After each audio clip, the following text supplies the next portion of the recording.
എണ്ണയൊന്ന് ചൂടായി വന്നപ്പോൾ നമ്മൾ ഇത്തിരി കടുകിട്ട് പൊട്ടിച്ചിട്ടുണ്ട്. ഇതിൻ്റെ കൂട്ടത്തിൽ തന്നെ നമുക്ക് ഇഞ്ചിയും വെളുത്തുള്ളിയും പച്ചമുളകും അരിഞ്ഞു വെച്ചിരിക്കുന്നത് ചേർത്ത് ഇളക്കി കൊടുക്കാം. അതിൻ്റെ കൂട്ടത്തിൽ തന്നെ നമുക്ക് സവോള അരിഞ്ഞു വെച്ചിരിക്കുന്നത് അതുകൂടെ ചേർത്ത് കൊടുക്കാം. ഇത് ഒരുവിധം ഒരു ഗോൾഡൻ ബ്രൗൺ ആവണം. ആ സമയം വരെ നമുക്ക് ഇളക്കി കൊടുക്കണം.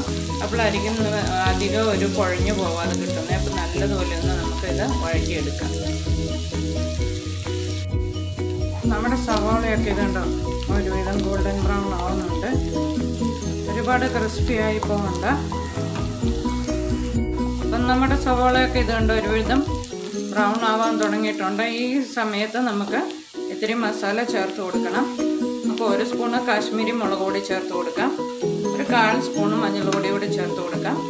ഇതൊന്ന് നമുക്ക് നല്ലതുപോലെ ഇളക്കി മുളകിൻ്റെ ഒന്ന് പച്ചമണം മാറിയാൽ മതിയാവും. ഒരു 1/4 സ്പൂണ് ഗരം മസാലയും കൂടി നമുക്ക് ചേർത്ത് കൊടുക്കാം. ഇത് നമ്മൾ ഹോം മെയ്ഡ് ഗരം മസാലയാണ് ചേർക്കുന്നത്. ഇപ്പം നമ്മുടെ നേരത്തെ ചാനലിനകത്ത് നോക്കിക്കഴിഞ്ഞാൽ നമുക്ക് കാണാൻ പറ്റും. ഒരു 2 തണ്ട് കറിവേപ്പിലയും കൂടി ചേർത്ത് കൊടുക്കാം. ഇനി നമുക്കിപ്പം നമ്മൾ എടുത്ത് വെച്ചിരിക്കുന്ന ചിക്കൻ ഇതിൻ്റെ കൂടെ ചേർത്ത് നല്ലതുപോലെ ഇളക്കി നമുക്കൊന്ന് ഡ്രൈ ആക്കി എടുക്കണം. കുഴഞ്ഞ പരുവത്തിലിരിക്കല്ലേ.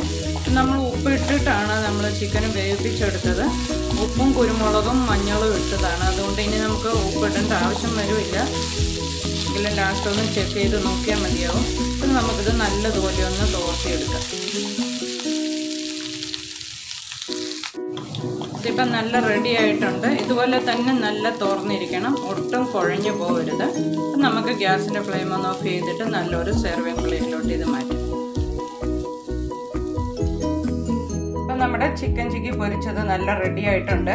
വളരെ ടേസ്റ്റിയാണ് ഇത്. ചോറിൻ്റെ കൂടെ കഴിക്കാനായിരിക്കും ഒന്നും കൂടി ടേസ്റ്റ്. അപ്പോൾ എല്ലാവരും ഒന്ന് ട്രൈ ചെയ്ത് നോക്കണം. അപ്പം നമ്മൾ നല്ലൊരു വീഡിയോ ആയിട്ട് പിന്നെയും വരും.